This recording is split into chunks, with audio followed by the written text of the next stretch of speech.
Assalamualaikum warahmatullahi wabarakatuh. Balik lagi di channel Mereka Bicara, teman-teman. Kayak sebentar lagi Indonesia akan melawan Cina di GBK ya. Dan seperti yang kita tahu, warga Tionghoa atau keturunan Cina di Indonesia itu kan banyak sekali. Nah, ini ada pernyataan dari warga Indonesia yang bersuku Tionghoa. Dia ditanya kalau misalnya Indonesia melawan Cina, dia akan membela mana? Kata si orang Cina tadi, dia akan tetap bela Indonesia karena dia orang Indonesia gitu, bukan orang Cina gitu katanya, karena kan itu dia berada di Indonesia sejak kecil. Oke, untuk video lengkapnya kita lihat saja videonya, guys. Sekarang ini lagi heboh nih, Indonesia lawan Cina. Gini loh, bro. Bela siapa? Kami mengerti, ya, negara. Kami mengerti suku. Ya, itu suku. Kami tahu itu negara. Ya. Tak ada hubungannya sama kami. Kau percayalah. Dan kawan kita kan banyak juga, kawan-kawan kita yang anaknya kan membela Indonesia ke luar negeri. Nah, mereka bangga, Pak. Mereka bangga dengan bendera Indonesia. Mereka mewakili Indonesia bertanding. Iya, si Tionghoa ini tadi kan. Tapi kan sebagian orang bilang kan, banyak yang bilang kayak gini, Cina tidak membela Indonesia, bukan orang Indonesia. Kan itu sekarang lagi viralnya nih. Jadi bela siapa kan gitu. Nah, sementara orang Tionghoa sendiri rata-rata bilang kami tetap orang Indonesia, ya bela Indonesia kan gitu. Nggak usah ditanya lagi itu. Jadi yang menggoreng itu tuh kayak mana sekarang judulnya tuh? Entahlah, Wak. Karena mereka tak ngerti, Wak. Ada sentimen atau apa, survei aja lah 1.000 orang Tionghoa, 100% tetap bela Indonesia. Tetap bela Indonesia. Pemain naturalisasi. Ya, itu besar di Belanda tuh. Lahir di Belanda. Mereka bangga dengan Indonesia. Apalagi kami yang dari kecil. Oh iya pula ya. Awak dari kecil dari Indonesia ya kan. Pemain naturalisasi yang semalam orang Belanda, hari ini orang Indonesia aja mereka bangga. Apalagi kami yang dari kecil. Iya, berarti emang sedikit dongkol lah dibilang tidak membela Indonesia gitu ya. Jadi pas ada banyak dongkol sekali ya. TikTok pasti abang dongkol kan. Tapi aku bangga dengan yang orang luar negeri.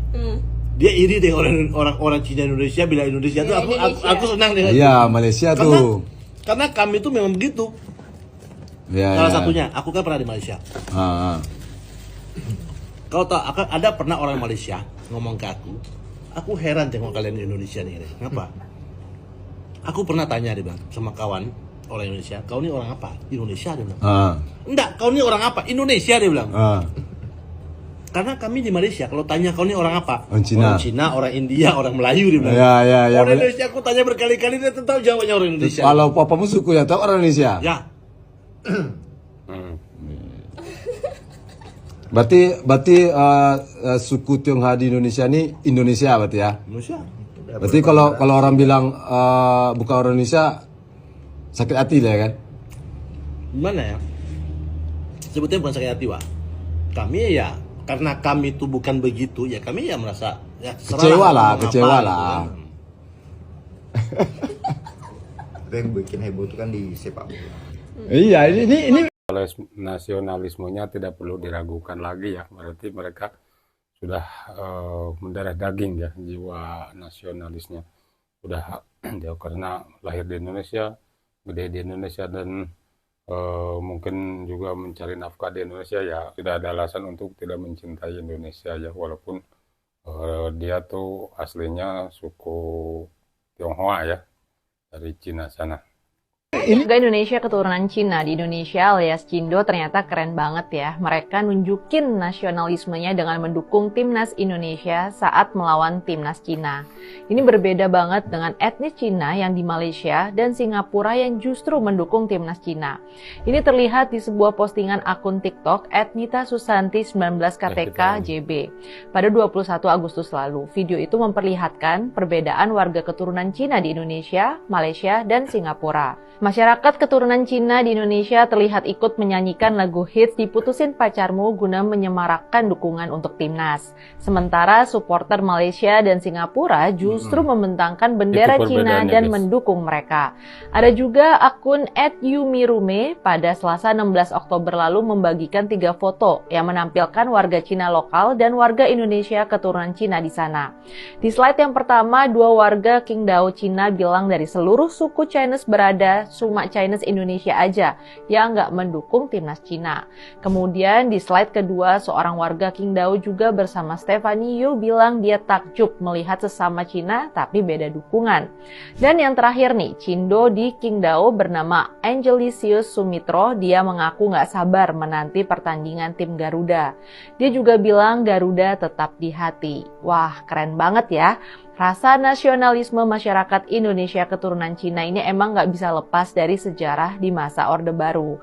Pemerintah pada masa itu kan mengeluarkan instruksi Presiden nomor 14 tahun 1967 tentang agama, kepercayaan, dan adat istiadat Cina. Instruksi itu berisi pelarangan penggunaan bahasa dan aksara Cina dalam penerbitan, percetakan, dan media massa. Pelarangan itu akhirnya berkembang menjadi larangan penggunaan bahasa Cina oleh masyarakat etnis Tionghoa. Bahkan dalam percakapan pribadi sekalipun, Presiden Soeharto saat itu juga melanjutkan kebijakan masa Orde Lama dalam surat edaran Presidium Kabinet RI. Isinya soal kebijakan asimilasi agar terhindar dari pola hidup eksklusif. Juga anjuran mengganti nama Tionghoa menjadi nama lokal. Meski terkesan represif, nyatanya hal ini cukup ampuh untuk menanamkan jiwa nasionalisme pada masyarakat keturunan Tionghoa. Salut ya, apapun etnisnya, kita semua bersaudara. Ternyata mereka tuh mengakunya orang Cina ya, kalau bukan orang Indonesia. Tapi beda lagi dengan di Indonesia. Kalau di Indonesia tuh ditanya orang mana ya tetap mengakunya orang Indonesia. Akademi Didikan MU kalah sama Akademi Dadakan Kim Samsik. Garnacho ini jelek banget nasibnya. Main di Indonesia dikantongin Asnawi, main ke Malaysia dikantongin Kakang sama Malik Rizaldi. Di pertandingan itu Malik dan Kakang tampil menawan, makanya nggak heran juga kalau habis pertandingan Ruben Amorim minta foto, Garnacho minta foto, begitu juga dengan Casemiro. Bahkan ada satu pemain MU yang nggak sabar, dia pengen jersinya Malik Rizaldi walaupun pertandingannya belum kelar. Lagian MU ini apa Anda? Di IPL papan bawah, pergi ke ASEAN main di Liga Sawah, kalah. Yang cetak gol ke gawang MU pun nggak jelas. Tulisan nama di jersinya sama kayak pergerakannya, susah dibaca. MU yang dulu memang beda sama MU sekarang. MU yang dulu bukanlah yang sekarang. Dulu MU kuat, sekarang susah menang. Ya, tim papan bawah dari Inggris ini kucar kacir ya, tidak bisa menembus pertahanan yang dikawal oleh Kakang Rudianto dan pemain dari ASEAN All Star ini. Terus tetap aja dia kalah 1-0. Korea lagi, ya kita segrup lagi sama Korea untuk kualifikasi Piala Asia U23 2026 di Arab Saudi.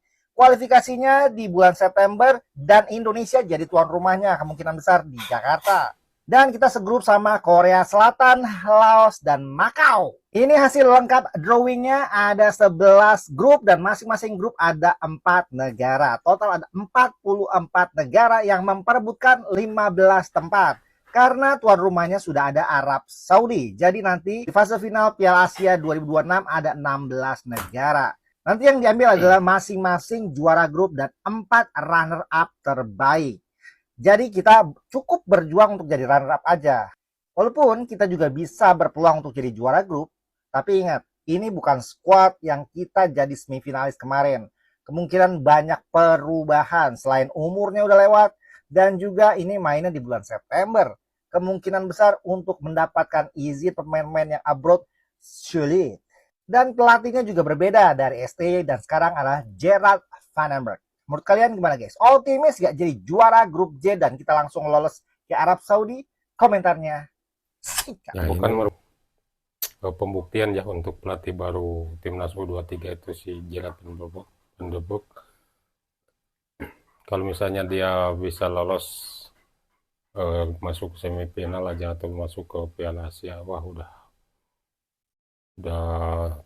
bagus sekali ya, apalagi kalau misalnya nanti di Piala Asia bisa melebihi targetnya pencapaiannya Sintayong tahun kemarin itu. Kalau misalnya dia bisa lolos di fase grup, udah cukup lumayan. Oke teman-teman, itu saja video dari saya. Terima kasih sudah nonton. Jangan lupa di like, komen, dan subscribe. Terima kasih. Assalamualaikum warahmatullahi wabarakatuh.